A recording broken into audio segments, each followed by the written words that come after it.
Então vamos ao primeiro painel do dia.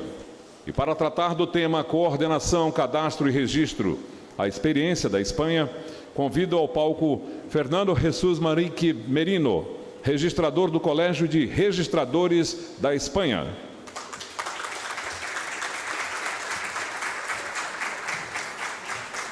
E Sérgio Jacomino, oficial do 5º Registro de Imóveis de São Paulo, capital, ex-presidente e membro nato do Instituto de Registro de Imobiliário do Brasil.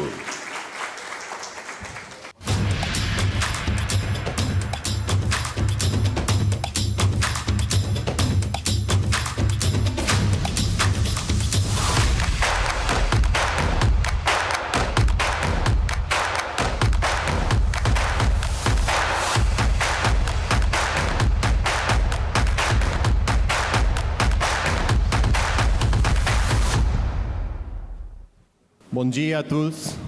Bom dia.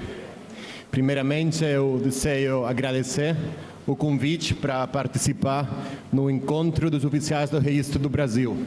Meu cumprimento para o URIP, presidente Dom Baltasar, para os demais registradores de imóveis do Brasil e para todo mundo que é aqui presente. A minha palestra eu vou abordar a problemática em Espanha da coordenação entre o registro de imóveis, registro da propriedade e o cadastro. Eu vou falar primeiramente sobre a Lei 3/2015, de 24 de junho, que supõe a coordenação. A primeira lei para obter a coordenação entre o registro da propriedade e cadastro na Espanha. Esta lei, em linhas gerais, permitiu aproximar o funcionamento de ambas as instituições e melhorar a coesão entre os interesses que uma outra perseguem. A reforma soluciona um problema histórico, as frequentes incoerências entre a informação cadastral e registral, que causavam conflitos de limites, fraudes e incertezas entre compras e vendas. Agora, após esta lei, ao seguir representação gráfica georreferenciada e facilitar sua validação com o cadastro, garante-se que o que está inscrito no registro corresponde à realidade física do terreno. Então, pela primeira vez, o mapa, a representação gráfica do terreno no registro, tem valor jurídico registral, é anotado no registro real. Isso permite visualizar o mapa no registro de imóveis, também ver relações especiais, os limites, as invasões do terreno de outras propriedades e também realizar atos sobre porções concretas do terreno, servidões, segregações, que eu vou falar mais adiante. Esta Lei 3/2015 tem como objetivo a desjudicialização dos procedimentos, eliminando a intervenção judicial e potencializando a participação dos registradores de imóveis para obter a coordenação entre o registro da propriedade. Então, eu vou fazer uma pequena introdução sobre o cadastro no nosso país, em Espanha, que foi criado pela Lei de 1906, atualmente é regulado da Lei de 2004. O artigo 1º define o cadastro como um registro administrativo, dependente dos Ministérios das Finanças, no qual inscrevem-se os imóveis rústicos, urbanos e de características especiais em termos definidos nesta lei. O cadastro tem princípios de funcionamento similares ao registro da propriedade, que eu vou definir agora. Primeiramente, o princípio da legalidade, porque o cadastro é regido para as normas gerais. Também obrigatoriedade. A diferença do registro de imóveis em Espanha, todos os terrenos são descritos obrigatoriamente no cadastro. Todos os terrenos, sem exceção. Também o princípio de gratuidade, não tem custo para o cidadão a inscrição em cadastro. Também o princípio de publicidade, informação acessível para o cidadão, de uma forma facilitada, de uma forma digitalizada, informática também. O princípio de coordenação, como o registro da propriedade, eu vou falar desta questão mais adiante. Princípio de especialidade, todos os imóveis são identificados de forma única em cadastro como um número de referência cadastral. Também o princípio de objetividade, valoração baseada em critérios objetivos e técnicos para obter o custo do terreno em cadastro. E também atualização contínua. As alterações dos prédios cadastrais dos terrenos são refletidos dentro do cadastro de forma permanente. E agora, vamos ver as diferenças, mas também as similitudes entre ambas as instituições. Como já disse, a Lei 3 de 2015 tenta obter uma coordenação melhor entre o registro da propriedade e o cadastro.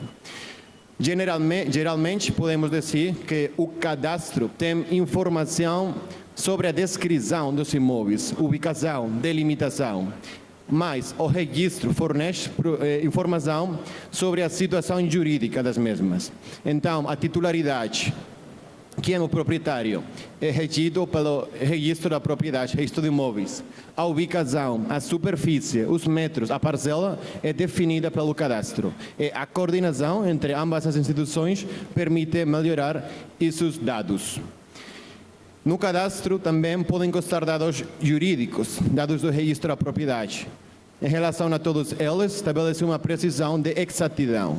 No entanto, as possíveis diferenças entre os dados registrais e os dados cadastrais são resoltos pela lei a favor do registro, cujos pronunciamentos registrais prevalecem sobre os pronunciamentos cadastrais, conforme artigos 2 e 3 da lei do cadastro.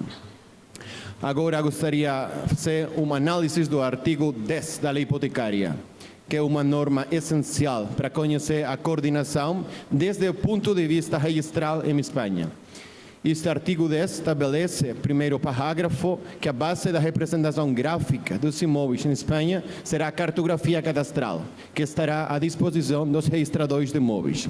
O parágrafo segundo regula a incorporação da representação gráfica georreferenciada, a representação oficial do cadastro.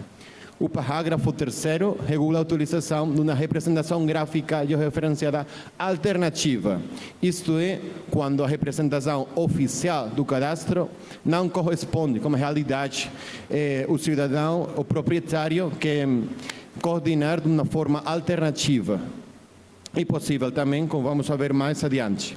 O parágrafo 4º prevê que em toda forma de publicidade registral do imóvel deverá constar a referência cadastral correspondente e se está ou não coordenada graficamente como cadastro em uma data determinada.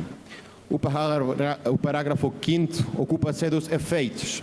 Assim, alcançada a coordenação com o cadastro, inscrita a representação gráfica do imóvel no registro da propriedade, presumir-se que o imóvel objeto dos direitos inscritos tem a localização e delimitação geográfica expressa na representação gráfica cadastral que foi incorporada no folio real. Finalmente, o parágrafo 6º prevê como objetivo de assegurar a troca de informações entre o cadastro e o registro, a criação de uma resolução conjunta da Direção-Geral dos Registros em Espanha e a Direção-Geral do Cadastro. Já foi emitida esta resolução conjunta, data 7 de outubro de 2020. Agora vamos ver o motivo, a razão de por que o registro é o eixo da coordenação em Espanha como cadastro. Vamos ver que há três razões principais. Primeiramente, pelos efeitos jurídicos que o registro da propriedade otorga. Assim, os pronunciamentos registrais presumem-se exatos e íntegros, conforme aos princípios do funcionamento do registro da propriedade. Também pela segurança jurídica que o procedimento registral estabelece, baseado no princípio de qualificação, que o registrador de imóveis deve qualificar todo o tempo a inscrição da representação gráfica georreferenciada em procedimentos garantistas, também na robustez da inscrição e na segurança das comunicações. E, finalmente, o registro da propriedade é o eixo da coordenação pela prevalência dos pronunciamentos registrais. Eu já disse antes que a contradição entre o cadastro e o registro sobre a titularidade jurídica é regulada e resolta pela lei a favor do registro da propriedade, conforme o artigo 3 da lei do cadastro.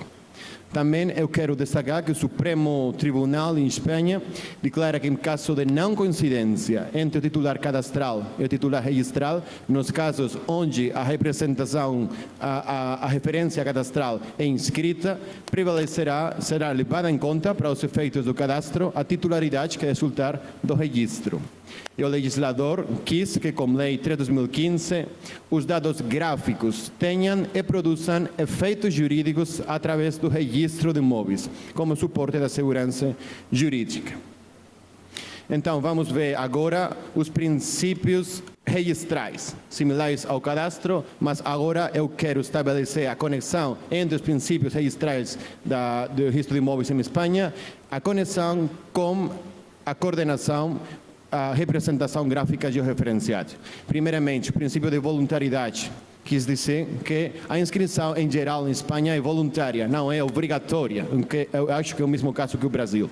Mas, nos casos de representação gráfica, alguma vez é obrigatória estabelecer a correspondência, a coordenação, por exemplo, inscrições de imatriculação, segregações, como eu vou falar mais adiante desta questão. Princípio de rogação, segundo lugar. Toda atuação registral em geral é rogativa, sendo necessário um pedido de registro para que atue, embora este possa ser expresso tácito. Também o princípio do tracto sucessivo, princípio capital, muito importante, em conexão com a georreferenciação, quis dizer que qualquer inscrição gráfica exige a prévia inscrição da própria propriedade e conecta-se com a necessidade que toda propriedade tenha uma adequada descrição através de sua definição gráfica. O princípio da legalidade, ao falar de representações gráficas, quer dizer, por um lado, que é necessária a titulação pública, uma escritura do notário, documento administrativo ou judicial. Por outro, o princípio de qualificação. O registrador de imóveis em Espanha deve qualificar a representação gráfica georreferenciada para obter a coordenação entre o registro e cadastro. E, finalmente, interdição de indefensa. Isto é traduzido em as notificações aos titulares vizinhos que devem ser feitas pelo registrador da propriedade antes da inscrição da representação gráfica. Finalmente, o princípio da prioridade. Assim como ocorre com os documentos que estão no registro, a inscrição de uma base gráfica ganhará prioridade em relação ao seu vizinho. Previamente, devemos dizer também que toda a inscrição de representação gráfica é realizada pelo registro da propriedade. Já expliquei esta questão. Segundamente, que o imóvel registrado pode variar a sua representação gráfica, a sua ubicação, a sua magnitude, através de uma alteração da superfície e dos limites. E, finalmente, já disse, a segurança jurídica versus coordenação. Isto é devido que, em alguns casos, é possível obter a coordenação através de uma base gráfica georreferenciada alternativa à oficial do cadastro, potencializando e possibilitando, dessa maneira, a coordenação. Agora vamos ver os supostos de coordenação entre o registro da propriedade e o cadastro. Primeiramente, há supostos obrigatórios de coordenação e supostos potestativos. Os supostos obrigatórios são os seguintes: as imatriculações, conforme os artigos 203, 4, 5 e 6 da Lei Hipotecária Espanhola, representação gráfica cadastral, mas, excepcionalmente, admite-se também alternativa. Também expedientes administrativos de modificações hipotecárias, deslindes, expropriações, conforme os artigos 199, 200 e 204 da Lei Hipotecária, também representação gráfica cadastral alternativa. E, por outro lado, os supostos potestativos, que permitem estabelecer a coordenação não de uma maneira obrigatória, mas potestativa, no momento de inscrever outras operações registrais, por exemplo, uma compra-venda, uma herência, outras operações registrais, reguladas também no artigo 199 e 201. Eu vou falar mais adiante sobre estes casos especiais. Também admite-se representação gráfica cadastral ou representação gráfica alternativa. Agora vamos ver nesta imagem um suposto de certificação cadastral gráfica. No espaço verde, nós podemos ver a superfície do terreno, que vai estar coordenado com o registro. Os registradores de imóveis em Espanha vamos inscrever esta superfície. Mas, como já disse, para proteger os titulares vizinhos, devemos fazer notificações aos titulares que são colindantes da propriedade que vamos inscrever. São escritos no rosa ou vermelho. Podemos ver o nome dos titulares vizinhos, a direção para fazer as notificações prévias antes da inscrição. Vemos que a forma técnica de inscrever a representação gráfica é através de um arquivo GML associado à referência cadastral. É uma descarga automática pelo registro diretamente da web do cadastro em Espanha. Já vimos que a representação gráfica geralmente será diretamente feita pelo cadastro, mas também há situações onde é possível uma representação gráfica georreferenciada alternativa. Quando a propriedade não é registrada no cadastro. Isto ocorre nos casos onde, por exemplo, são feitas modificações hipotecárias, uma segregação ou uma nova imatriculação onde o terreno não é ainda no cadastro. É necessário, então, fazer um mapa extraoficial, feito por um técnico. Também, quando o proprietário manifestar que existe uma inconsistência ou inexatidão na informação cadastral.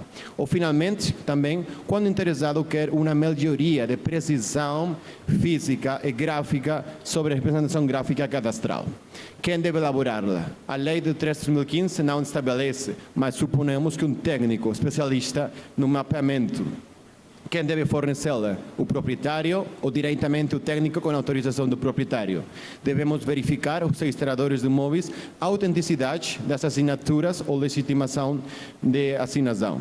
Como deve ser apresentado? Em um formato PDF, uma maneira válida, também arquivo GML, como já vimos anteriormente, e também a possibilidade de fornecer o IVG, isto é, Informe de Validação Gráfica Cadastral. Isto é um exemplo de representação gráfica cadastral. Já vimos que a superfície ombreada em azul não compreende uma parte lá abaixo em outro color. Então, como a representação gráfica alternativa pode criar a delimitação gráfica do terreno, e toda a superfície pode acceder ao registro se houver um erro, uma inexatidão entre o cadastro e a realidade física do terreno, manifestada pelo proprietário. Esta será a nova representação gráfica alternativa, pois da validação feita pelo cadastro. E agora vamos ver os supostos de coordenação obrigatórios na legislação espanhola, começando, em primeiro lugar, pela imatriculação. É um conceito já conhecido aqui também no Brasil, acesso pela primeira vez numa propriedade, o registro da propriedade, que é feito de maneiras diferentes na legislação espanhola. É possível através de uma ata autorizada pelo notário, quando somente existe um título da propriedade. Também é possível, artigo 204, a imatriculação através de determinadas operações de concentração parcelar, expropriações administrativas ou sentença judicial. Nestes casos, serão sempre documentos administrativos ou judiciais. Os maiores casos são dados pelo artigo 205. Exige o doble título. Um primeiro título mais antigo é um título moderno, um título imatriculador. Deve estabelecer a conexão entre ambos os títulos e a superfície gráfica refletida no título imatriculador deve ter uma coincidência exata com o cadastro para obter a inscrição. E, finalmente, o artigo 206 estabelece a imatriculação dos imóveis através das administrações públicas. É um privilégio em Espanha para administrações públicas de fazer uma imatriculação através de uma certificação administrativa para bens de domínio público.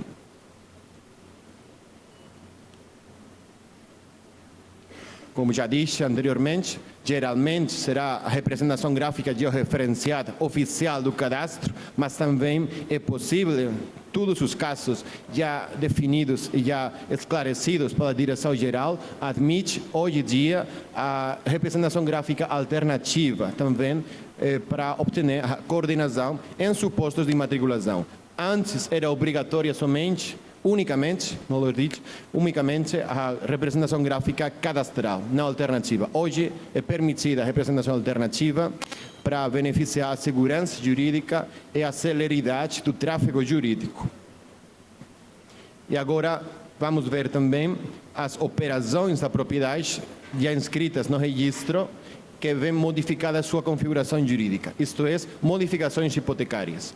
Falaremos, em primeiro lugar, da união de fincas, a criação de uma nova propriedade que traz causa previamente de dois prévios terrenos previamente registrados no cadastro ou no registro da propriedade. Pode fazer através do agrupamento, que é a união das duas ou mais propriedades registradas para formar uma só, ou também através da agregação, que é uma especialidade da agregação em que a propriedade que une a outra tem a propriedade que maior represente pelo menos o quíntuplo dela que agregue ou agreme, se forem várias. A resolução conjunta de 7 de outubro de 2020 diz que é suficiente a inscrição da superfície total do perímetro agrupado. Não é necessária a prévia inscrição dos terrenos que vão ser unidos. É também estabelecido que a representação gráfica será geralmente alternativa, pela razão que no cadastro não é criada ainda a representação gráfica. Isto é um suposto de agrupação dos terrenos. Em verde é como uma linha em verde que cria uma nova superfície e uma nova representação gráfica georreferenciada. Será inscrita no registro da propriedade com uma única finca, previamente 2 fincas já registradas. O folio das propriedades agrupadas é encerrado, o folio antigo, abrindo-se um novo folio para a propriedade agrupada, como um novo CRU. CRU é Código Registral Único, é um número identificativo da matrícula em Espanha e inscrevendo-se também a base gráfica.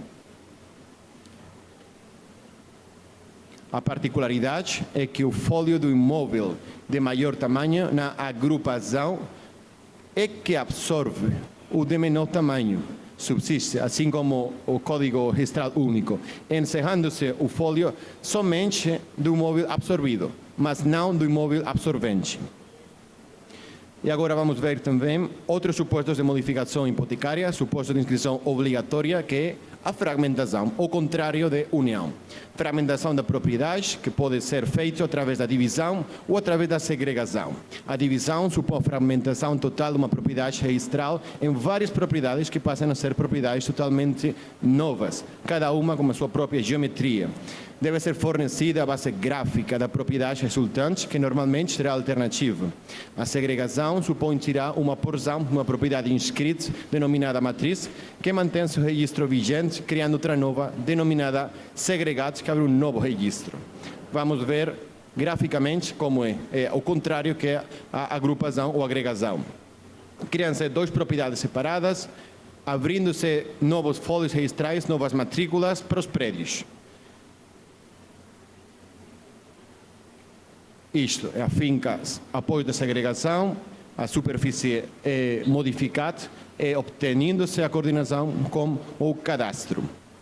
A propriedade matriz, então, conserva seu histórico registral como o Código Registral Único e geometria, mas a propriedade segregada é aberto um novo registro com um novo Código Registral Único e sua própria geometria, criando-se 2 novas propriedades, 2 novas fincas registrais. E agora vamos ver supostos de representação gráfica voluntária. Já expliquei que pode ocorrer quando o titular registral quis modificar a superfície gráfica em relação com outras operações registrais, uma compra-venda ou outros negócios registrais. Então, são 2 suposições. Pode ser feita com motivo de inscrever outra representação no registro, pode ser expressa, solicitando expressamente na escritura pública, ou também tácita, de maneira que se descreve a propriedade registral conforme a base gráfica cadastral ou alternativa também. Serão os seguintes procedimentos. podem ser procedimentos feitos diretamente pelo notário, procedimentos notariais de representação gráfica potestativa ou registrais. Primeiramente, vou falar dos procedimentos notariais do artigo 201 da lei hipotecária. Também é aplicável nos outros supostos. Eu não tenho tempo para falar de todos. O apartado 1º do artigo 201 da lei hipotecária regula as retificações descritivas de qualquer natureza e magnitude através da inscrição de representação geográfica do imóvel. Para que se emita a certificação, é preceptiva para expedientes notariais, deve supor uma especial diligência por parte do registrador na busca de propriedades registradas vizinhas afetadas, já disse, através das notificações, para que os vizinhos podem estabelecer oposições se eles acham que há uma invasão na sua propriedade. O parágrafo 2º regula as retificações de aspectos de qualificação ou classificação, destino, nome da propriedade, número da rua, lugar, o sítio em que se encontre, acreditado por certificação municipal. É um suposto diferente, não um suposto de coordenação de todo o terreno, somente para alterar o número da rua ou outras características especiais do imóvel. E, finalmente, o apartado 3º do artigo 201 estabelece a regulação para retificações superficiais não superiores a 10% da área inscrita. Isto significa que vai inscrever a base gráfica, mas não será coordenada com cadastro. É por isso que as notificações aos titulares vizinhos são feitas com posterioridade, não previamente. São posteriores à inscrição da base gráfica. E agora vamos ver os supostos registrais de coordenação de registro e cadastro, supostos voluntários. Primeiramente, o artigo 9 da lei hipotecária regula um procedimento similar também ao 201, mas com a diferença que as retificações não são superiores ao 10%. Mas, neste caso, se inscrevem-se a base gráfica, é obrigatório a notificação prévia aos titulares vizinhos. E, finalmente, o artigo 199, que permite inscrição de retificações descritivas de qualquer natureza, tanto superfície como limites, inclusive limites fixos, de qualquer magnitude, superiores ao 10%, incluso mais, mas com uma notificação prévia aos titulares vizinhos, onde estes titulares podem apresentar alegações à inscrição da base gráfica, que deverá ser qualificada pelo registrador do imóveis.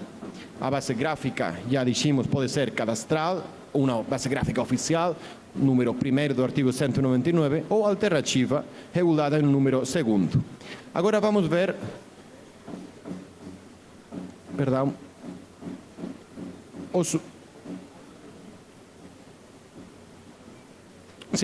o suposto da tramitação da representação gráfica cadastral. Esta notificação deverá ser feita aos titulares registrais vizinhos, na opinião do registrador.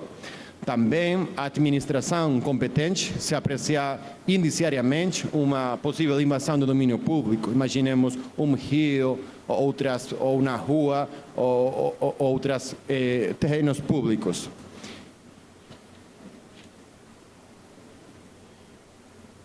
E o apartado 2º regula a tramitação com representação gráfica alternativa, mesmo suposto, mas com notificações também a titulares adjacentes, titulares vizinhos, também a administração competente, se apreciar possível invasão de domínio público, com a diferença que a base gráfica inscrita não será a oficial, mas a alternativa, que deverá ser posteriormente validada pelo cadastro em Espanha. As notificações, importante destacar que devem ser feitas desta maneira. É necessária 3 tentativas. 2 notificações, primeiramente, feitas de maneira pessoal ao titular vizinho. E se o titular não existir ou não estiver na casa ou uma propriedade, será necessária uma notificação edital, via Boletim Oficial do Estado. Uma notificação através do edito. O prazo são 20 dias úteis para apresentar alegações ou oposições diretamente perante registrador. As alegações apresentadas para os titulares vizinhos eles devem acreditar a legitimação, quem apresenta, se são os herdeiros da propriedade, representantes jurídicos do proprietário, etc. As alegações devem ser claras. A clareza da alegação é algo realmente necessário. E justificação documental jurídica e gráfica. Isto quer dizer que o titular vizinho deve também apresentar um mapa, uma realidade, uma representação gráfica onde ela justifique a invasão do seu terreno. Não supõe que o procedimento seja contencioso, porque o registrador não é um juiz.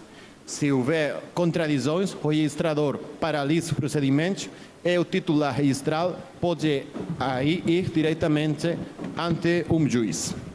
Vamos ver um suposto de alegações. No azul é representada a representação gráfica de referenciado. Agora vimos que nesta parte é uma invasão sobre o terreno verde.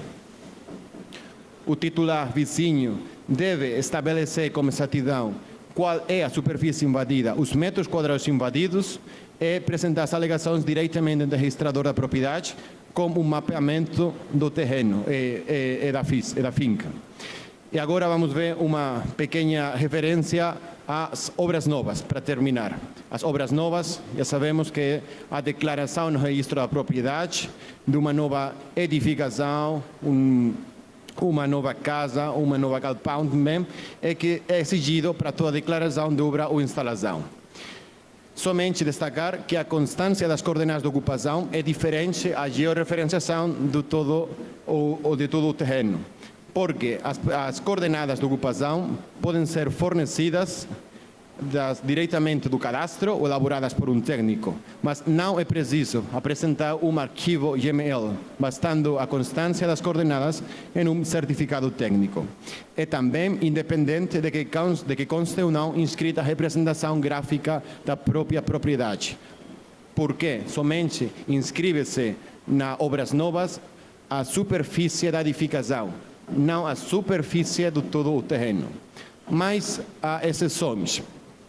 Se a obra nova que vai ser inscrita ocupa toda a propriedade, será necessário georreferenciar previamente o terreno inteiro, para não ter dúvidas de uma possível invasão da edificação que vai ser declarada no registro do imóveis.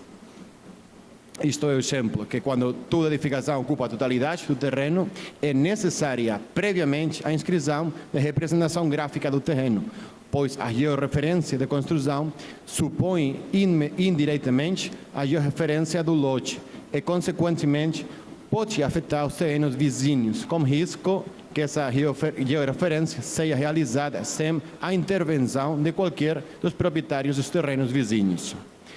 E também é importante destacar que, quando não ocupa toda a superfície, mas a edificação encontra-se em um extremo da propriedade, estes supostos, a Direção-Geral em Espanha declara que é conveniente georreferenciar antes a propriedade para evitar que as construções extrapolem sua geometria, invadindo as propriedades vizinhas. E já para concluir, para terminar, eu desejo destacar que, sem a existência de um sistema registral forte, onde o qual prevalecem os princípios de qualificação e de legitimação registral, o cadastro pode ser submetido a sérios problemas de funcionamento, tendo em conta que não se trata o cadastro de um registro jurídico, mas de um registro de caráter fiscal, onde se recolhem dados relativos à superfície, localização e limites do imóvel, mas sem que se possa determinar com exatidão quem é o titular jurídico do mesmo. Somente o registro de imóveis determina a titularidade. É por isso que o correto funcionamento do registro da propriedade é fundamental para o cadastro, por várias razões-chave, já que ambos os sistemas, embora distintos, como já vimos ao princípio da minha palestra, estão interrelacionados e se complementam para garantir a segurança jurídica dos bens imóveis. Assim, o registro da propriedade tem uma informação sobre a titularidade dos proprietários. Se o registro funcionar bem, o cadastro pode confiar nessa informação para manter atualizados os seus dados físicos, jurídicos e econômicos do imóvel. Como consequência disso, estabelece a necessidade de continuar avançando na coordenação entre ambas instituições, que mesmo meu ponto de vista foi muito positiva na Espanha, isto é que eu quero trasladar para vocês. Então, novamente, muito obrigado a todos vocês pela atenção, novamente obrigado pelo convite para participar aqui. Ao URIP, eu desejo muitos mais êxitos desta organização registral e de um sistema registral brasileiro que é forte e que é um exemplo também para os registradores de imóveis em Espanha. Muito obrigado.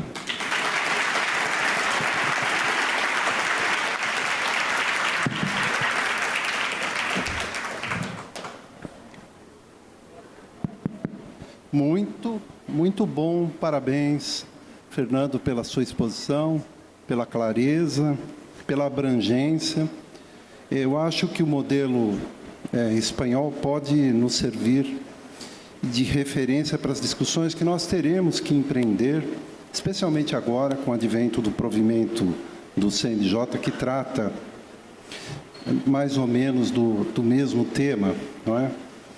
Eu preparei, na verdade, eu preparei aqui uma retrospectiva histórica para reposicionar o estado das discussões que nós, registradores, no âmbito do IRIB, travamos a respeito da coordenação entre o cadastro e o registro imobiliário. Nós sempre tivemos um ponto central que norteava toda a discussão, que é justamente a distinção essencial que deve existir entre o cadastro e o registro, que muitas vezes essa distinção não é bem percebida e algumas vezes até adrede, essas distinções são diluídas no sentido de incorporar a própria atividade jurídica, a enunciação da situação jurídica dos imóveis no âmbito dos cadastros, não é? E esta confusão ocorreu em toda a década de 90 na América Central, em que se unificaram as instituições do cadastro e do registro e os resultados não foram muito bons. Eu imagino que a tecnologia vai diminuir a distância que existe entre os modelos descritivos dos objetos, dos imóveis, de maneira tal que isto também vai promover uma aproximação entre o cadastro e o registro. De alguma forma, nós teremos que usar um elemento, que é um código comum, para que possa se descrever de maneira cada vez mais precisa aquilo de que tratamos, que são os direitos sobre os bens imóveis. Eu quero, de passagem aqui, fazer um agradecimento ao Dr. José Paulo Baltazar e, em nome do Dr. Baltazar, eu estendo a todos os demais entidades que aqui contribuem para a realização desse evento. Agradeço a confiança, agradeço a oportunidade de um velho registrador vir aqui prestar uma homenagem àquilo que os nossos antecessores fizeram e contribuíram para a própria história do registro, especificamente para a história do relacionamento entre cadastro e registro, sem que nos esqueçamos que a lei do georreferenciamento foi uma contribuição decisiva do IRIB. Quero também agradecer a Ana Maia o convite. Muito obrigado, doutora Ana Maia, por confiar, por me formular o convite, por me colocar em contato com o Fernando. Muito bem. Eu vou fazer, então, aqui uma pequena retrospectiva em forma de homenagem. Na verdade, o IRIB começou a se interessar entre o cadastro e registro no ano de 1999. Foi quando, então, esta figura que os senhores veem, que é um engenheiro, cartógrafo alemão, Jürgen Philips, ele, então, me procurou e, a partir daí, começamos a participar dos encontros do IRIB, introduzindo um tema que era inteiramente estranho às atividades dos registradores. Havia até uma certa resistência, porque diziam que esse tema do cadastro não nos interessa. Até a lei de registro público, naquela altura, dizia, no 176, que deveria haver a indicação do cadastro, vírgula, se houver.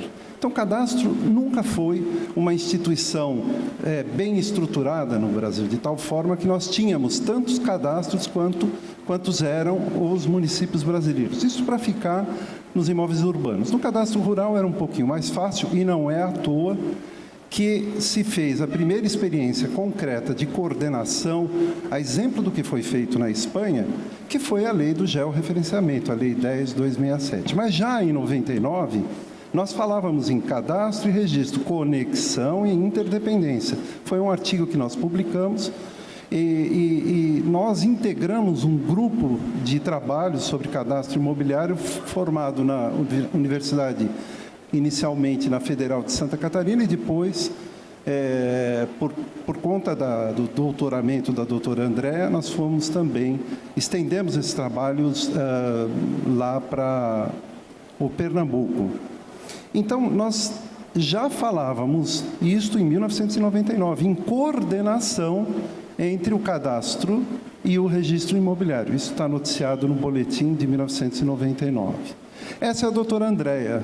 Hoje ela é professora, doutora, ela dirige talvez o único núcleo de estudo específico sobre cadastro na Universidade do Pernambuco. Aliás, foi a doutora Andréa que, por meio do IRIB, lançou o primeiro livro no Brasil sobre este tema, integração entre cadastro e registro em áreas urbanas e rurais. Ela já, em 99, propugnava este modelo que agora vem de ser consagrado no provimento CNJ, com alguns problemas que a gente vai ver mais à frente. A professora Andréa Carneiro apresentou seu trabalho no 27º encontro que se realizou aqui debaixo da Casa do Registrador Imobiliário. Posteriormente, eu escrevi um artigo em 99 sobre a interconexão necessária entre o cadastro e o registro. A gente sustentava que a falta de uma coordenação gerava insegurança, dificultava o controle do território e comprometia as políticas públicas de ordenamento urbano e rural. Isto antes da lei de georreferenciamento, que foi o fruto de um trabalho realizado no Congresso Nacional, que era a CPI da grilagem. O GeoBase já estava sendo discutida na Espanha. Esse aqui é um colega seu, Fernando, o Jorge Requejo, falecido, e eu rendo aqui as minhas homenagens ao Jorge. Os professores lá de Pernambuco chamavam ele carinhosamente, ele dava muita risada, de Dr. Requejão, porque ninguém conseguia pronunciar Requejo, que é uma palavra que para nós soa muito difícil, né? E já na época, ele apresentou o projeto, já nos seus inícios, do GeoBase, que foi se desenvolvendo, e é hoje o que nós vimos aqui na exposição do Fernando. Havia um desenvolvimento com Antônio Pau, em parceria com a Universidade Autônoma de Madrid, para poder desenvolver meios de coordenação entre duas instituições que viviam meio que ignorando-se reciprocamente, não é? A influência do direito alemão sempre foi muito poderosa, mas todo mundo reconhecia que o modelo alemão, em essência, era praticamente inexequível em virtude das mutações que a propriedade sofre ao longo do tempo, que é um dos problemas tanto do cadastro quanto do registro.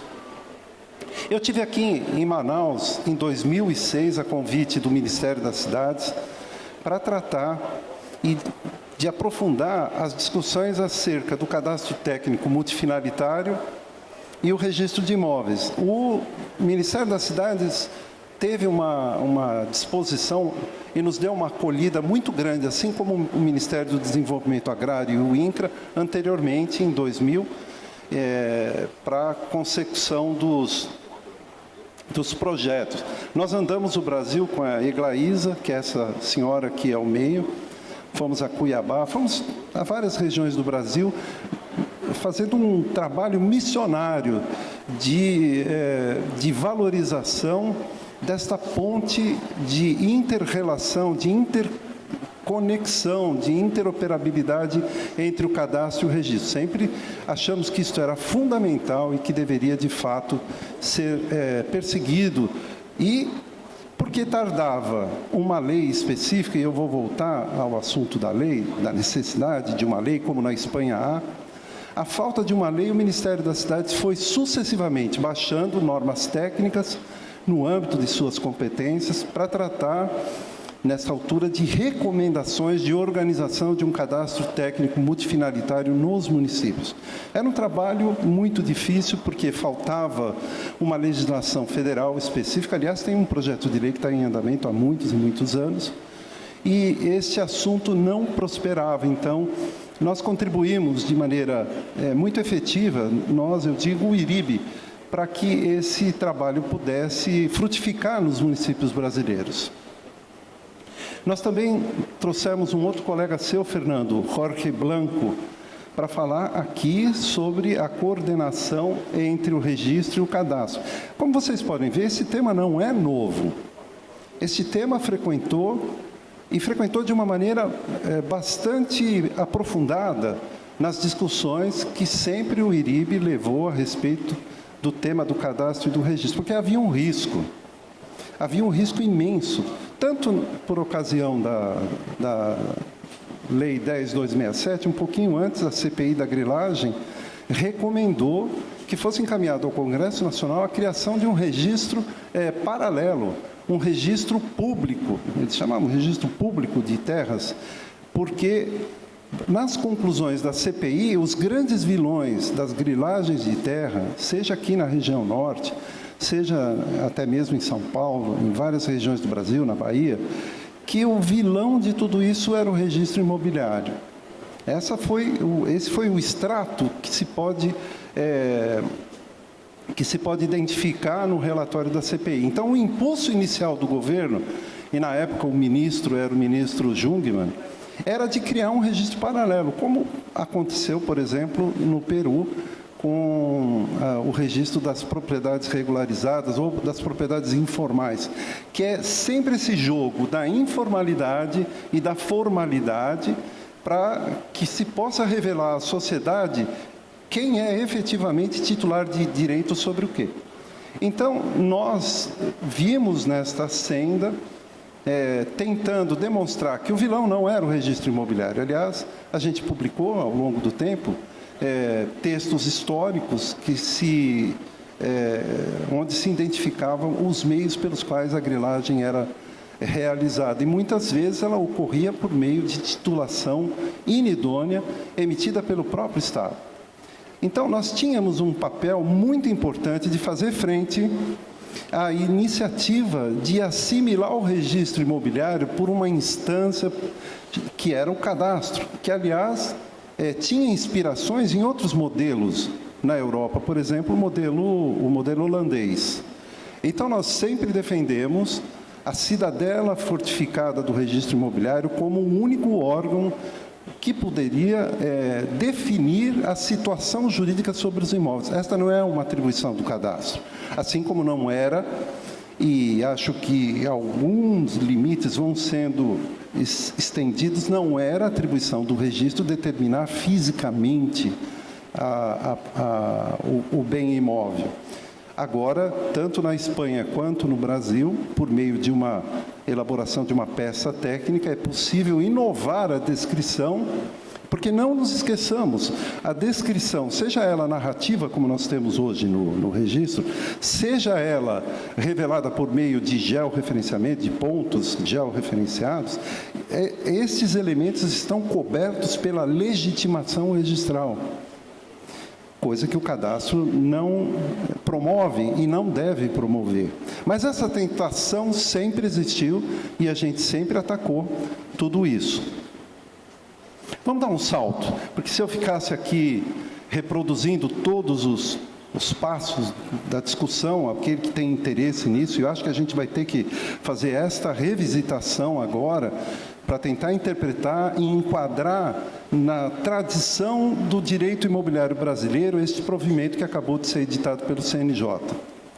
Então, aqueles que querem se debruçar sobre o tema, eu recomendo enfaticamente que consultem o IRIB Academia, porque tem centenas de artigos sobre esse tema, em que se aclaram os pontos nodais, que foram também postos em destaque aqui pelo meu colega Fernando. Eu fui surpreendido agora, um pouquinho antes de aceitar o convite de vir para cá, mais uma plataforma digital que foi lançada no final do mês de julho pelo Ministério de Gestão e Inovação de Serviços Públicos, que é o Meu Imóvel Rural. Essa plataforma tem o objetivo de reunir em um único ambiente digital dados e documentos de imóveis rurais que antes estavam dispersos em 3 sistemas distintos: o SICAR, o Sistema Nacional do Cadastro Rural e o SIGEF, conhecido SIGEF de todos nós. Olha, vejam aqui um problema que nós teremos que resolver, que é a Babel cadastral que existe hoje, concretamente, no Brasil. Você vê que essa iniciativa, de alguma forma, vai concorrer com as iniciativas do próprio ONR, que eu acho que está no caminho certo. Eu apoio.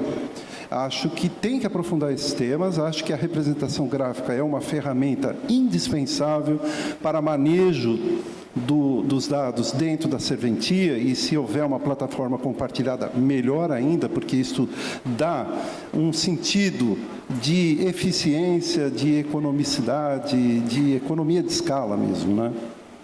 Mas nós temos que tomar alguns cuidados, e eu vou lançar algumas questões abertas, né? O que eu quero dizer é o seguinte: lá pelo ano 2000 e metade da década do 2000, o que aconteceu foi o seguinte: o Tribunal de Contas da União, provocado, acabou por decidir que havia uma Babel cadastral no Brasil. Tem vários cadastros, CAR, CAFIR, tem um monte. Vocês conhecem, vocês lidam com isso, além do cadastro municipal, que também era uma balbúrdia, não é? E o Tribunal de Contas deu prazo para que a própria União, no âmbito de sua competência, pudesse harmonizar esse cadastro, porque havia uma dissipação de recursos públicos para a constituição de cadastros redundantes.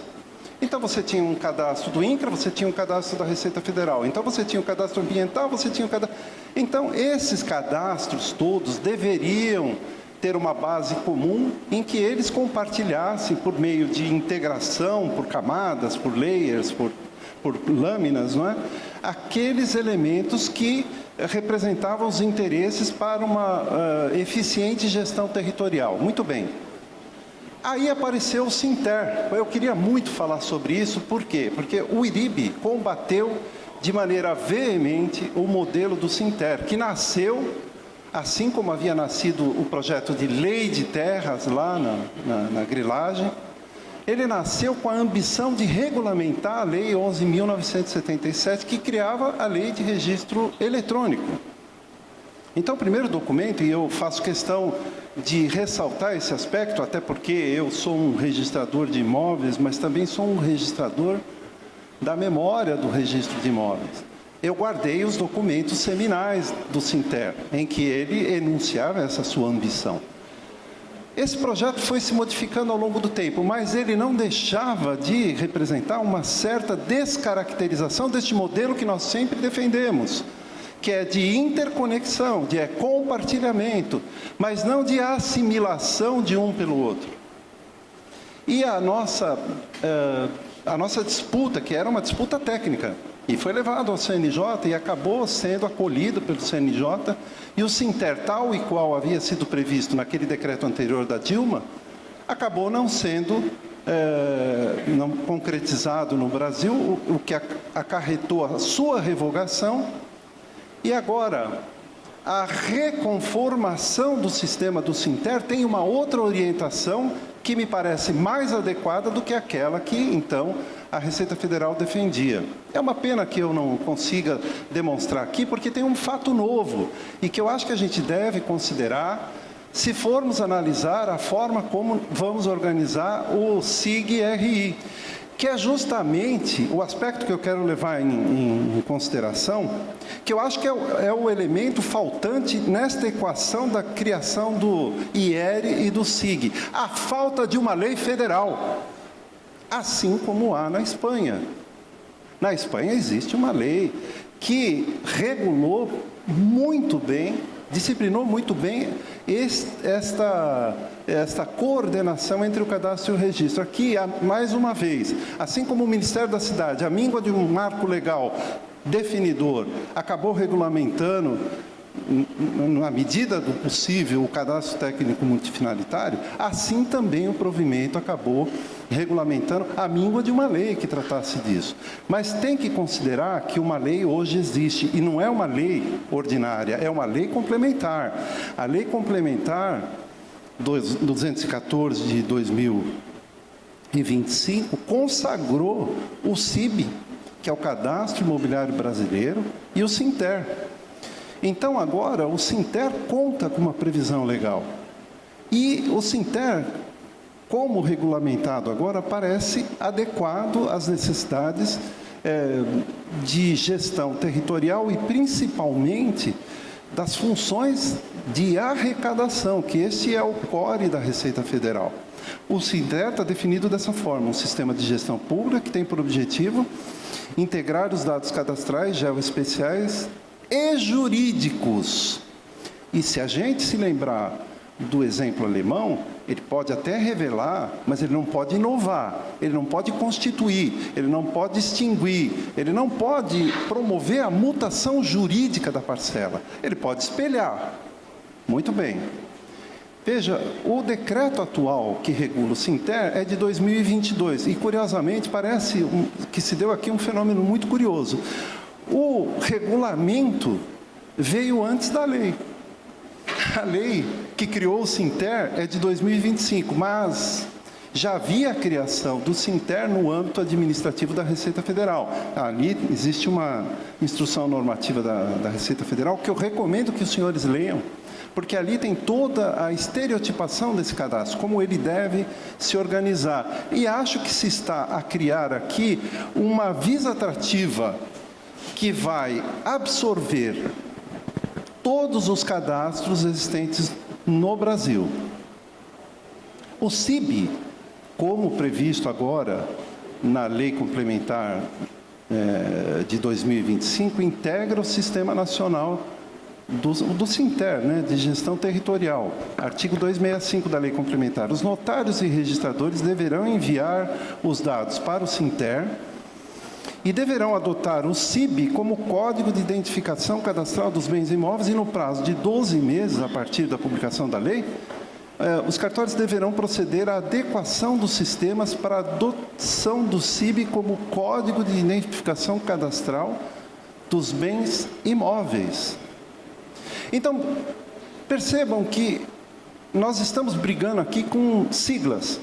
Você tem o CIB, agora você tem Código Nacional da Matrícula, você tem o Código do INCRA, você tem uma série de elementos identificadores e a gente perde a noção de chave única para que a gente possa identificar de maneira segura a parcela e coordenar com o registro.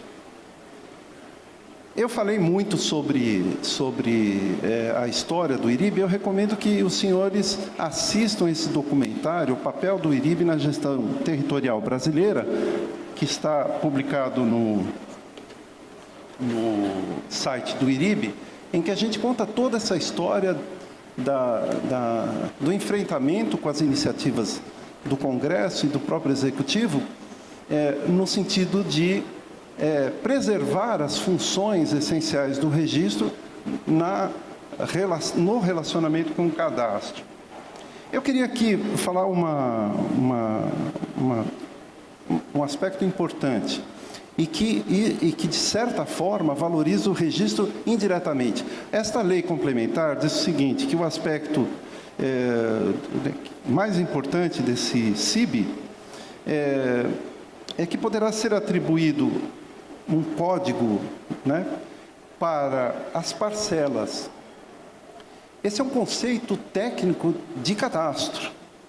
Independentemente de sua matriculação no registro de imóveis competente, independente, inclusive, do título de domínio respectivo. Mais ainda, ele não gera qualquer direito de propriedade, domínio útil, nem mesmo posse. Como é um cadastro em regra, é declaratório, e o Estado sempre vai tributar, não importa que esteja regularizado o imóvel. É também missão, já está terminando e eu já tento terminar aqui, é missão do Estado brasileiro regularizar a propriedade imobiliária, mas é um fenômeno que nós encaramos no dia a dia das grandes cidades, a ocupação informal de parcelas significativas do território. Então, essas parcelas, ou esses lotes, ou esses imóveis, não podem ficar fora de um sistema de tributação. Essa é a razão pela qual se atribuirá um código para essas parcelas. Agora, eu termino dizendo o seguinte: nós temos que tomar muito cuidado no relacionamento com o cadastro, de não trazer para dentro do registro elementos que são próprios do cadastro, que podem vir inquinados justamente desse tipo de problema, que é a questão da legitimação pela via oblíqua dessas parcelas ou desses lotes, não é? O Takeda, depois, se vocês tiverem condições de falar com ele, ele pode dizer que nós estamos enfrentando um problema lá em São Paulo com o CAR. Quando o registrador enuncia ali a reserva legal, o Ministério Público estava querendo pegar no pé do registrador porque aquilo não correspondia com a realidade. Ou seja, há uma confusão, um contubérnio entre o cadastro e o registro. A minha preocupação é que não se atraia esse tipo de problema para o âmbito do próprio ONR, do próprio SIG-RI. A gente deve usar isto como uma ferramenta, ela é bem-vinda, ela precisa ser estudada, evidentemente, tem que ser encadeado, essas ideias têm que ser encadeadas com tudo aquilo que o IRIB já produziu em termos de doutrina, que é muito consistente, que tem a contribuição dos registradores espanhóis, para que a gente não possa recrudescer a Babel que hoje nós verificamos no cadastro. Bom, eu esgotei o tempo, eu agradeço muitíssimo a atenção de todos os senhores e desejo um excelente evento e uma estada aqui nessa cidade maravilhosa. E muito obrigado.